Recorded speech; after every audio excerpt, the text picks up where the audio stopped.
The last several weeks, I've been sharing from the Yoga Sutras on what constitutes the practice of yoga. And more recently, we've been looking at what's called the five hindrances. And the hindrance I want to consider today, from both a yogic perspective and a Buddhist perspective, is the hindrance of what's called clinging to bodily life, clinging to bodily life. And the Yoga Sutras say that clinging to bodily life exists even in the wise. Clinging to bodily life exists even in the wise. And if you think about this, this makes sense. And you can probably find in any of the world religions, Christianity, Judaism, Islam, the importance of life. And so who wouldn't cling to bodily life? We all fear death. And the Buddha says, all tremble before danger. All tremble before danger. All fear death. Knowing this, do not kill and do not cause killing. Do not kill and do not cause killing. This is such a foundational aspect of world religions in general. And so when we look at at our own life, let's just start with our own life, how we live our life. Do we? I'm sure none of us would say that we take life. None of us would say that we would cause death or cause killing. Yet, if we look more closely at our life to include the biosphere that we live in, that to take life is not just to take human life, but to take any life, then we're in a different place now. We've got a lot of work to do on this. We have to kill in some ways. We have to kill in order to live. How do we deal with that? How do we deal with that? And, if you're going to be alive, which we all are, and if you're going to love life, which we all do in some way, then we have to take life. There's no way around it. Right? So clinging to our own bodily life, but also we don't want to unnecessarily take life. That's the key, is not to take life unnecessarily. And this goes back to not wasting resources, not wasting life. That is beyond human. That is more than human life. How do we get to that place? And I want to just suggest you in a practical way, how do we get to that place? Is to move in the direction of not wasting what comes to us. So in terms of food, I mean, we can talk about this in a lot of different ways, but in terms of food, not throwing away food, doing everything we can to make the most of the food that we've been given. And I think this is an important piece here because in American society, tremendous amount of waste goes into, tremendous amount of food gets wasted. Meanwhile, there are people that remain hungry, and life was taken in order for that food to be in front of us. So every time we throw away food into the garbage, into a plastic bag, we are not living up to this particular potential that we have. And so yoga just has us look at this aspect of our life.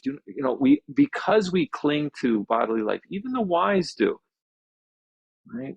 Don't kill, don't cause to kill, right? And I would suggest look at our habits of consumption and how we waste things, right? And it can start just with the food that we consume. We can start there. Look at how much we throw away. Look at how much is left over on our plate that we just scrape off into the garbage can. So it's not an easy practice. Yoga is not an easy practice if we extend it beyond this mat, this particular mat that we're practicing on. But this is part of it, right? We have to think larger than just this rectangle. All right, so, and of course, if we do that, we will be physically healthier and mentally healthier. So it has a reverberating effect. We pay more attention to what we're actually eating and what we're throwing away. And reducing that is a reason to celebrate. So if you're already doing that, you should be, happy and celebrating. Maybe you can do it even more. I know we can all do a little bit more there. It's not the only thing that we can do, but it's a start. We got to start somewhere, right? So start with ourselves. Maybe you have some influence over your family. I know that's a tricky one too, but we got to start somewhere. And just the encouragement, don't give up. Don't give up. We all cling to bodily life. We all fear death.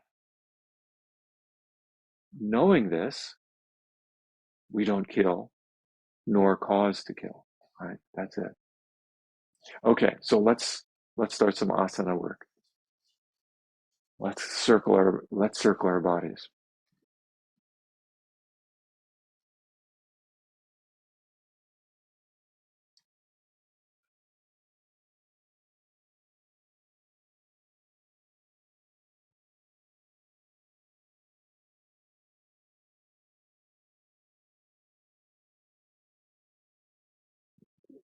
Okay, when you're ready to go the other direction, pause a second and go the other way.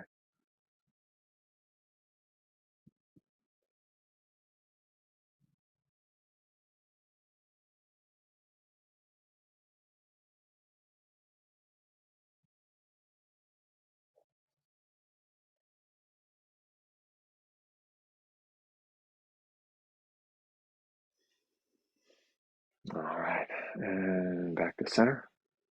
Let's circle the shoulders around a little bit.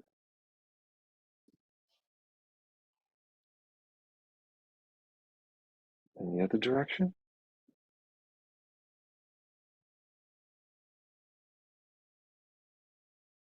Let's try one shoulder at a time.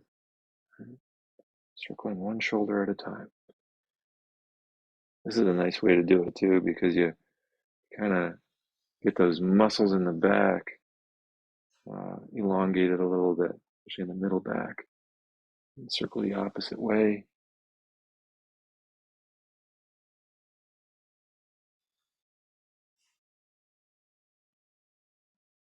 All right, just kind of feeling your shoulders. And then into our neck. All right, just turning your head to one shoulder, lowering down, and then up.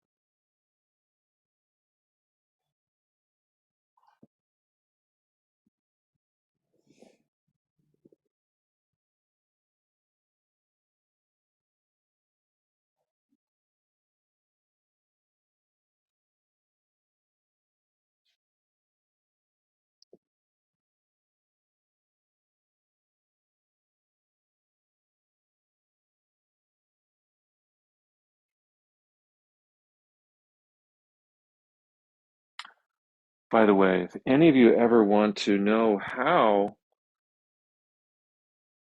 we can eat food in such a way that we really pay attention to it. On occasion, with Zen fields, we have meals with what are called oryoki bowls. These are Japanese bowls, and there is a practice of eating such that no food gets wasted whatsoever. That you get these stacks of bowls, and you take oryoki means to take enough, right? Just the right amount. And so you take what you need in the bowls, and you're of course doing this communally with others. So everybody is doing it together. It's not just you doing it by yourself. You you consume the food, and then once you're finished with eating, then you wash your bowls right then and there at the table with hot water that's put out, and and then you stack the bowls back up, wrap them up in a special cloth, and then use them again later. And what that teaches us to do is to eat everything that we put in our plate on our plate, or eat